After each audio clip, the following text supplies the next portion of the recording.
Hello everyone and welcome back to a new episode of health hacks brought to you by Insta Fitness. आज का topic है golden milk. जी हाँ, आपने बिल्कुल सही सुना। गोल्डन मिल्क यानी milk with cinnamon, turmeric and ginger. A very interesting, good to taste, completely natural and an extremely healthy drink. Golden milk के इंग्रेडिएंट्स में काफ़ी अच्छी मात्रा में anti inflammatory, antioxidant and immunity boosting properties होती हैं। साथ ही साथ दूध में पाए जाने वाले न्यूट्रिएंट्स इस हेल्थ ड्रिंक को और भी ज़्यादा स्ट्रॉन्ग बना देते हैं। बेटर इम्यूनिटी, बेहतर bone, brain and heart health, improved digestion, low blood glucose levels and better recovery from injuries. इस हेल्थ ड्रिंक को पीने के फ़ायदे ही फ़ायदे हैं विद ज़ीरो साइड इफ़ेक्ट्स।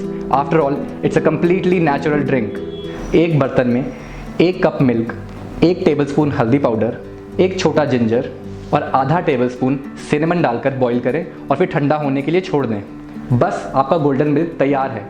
जिन्हें हल्का मीठा पसंद हो वो इसमें 1 टेबलस्पून हनी भी ऐड कर सकते हैं। So guys, that's all.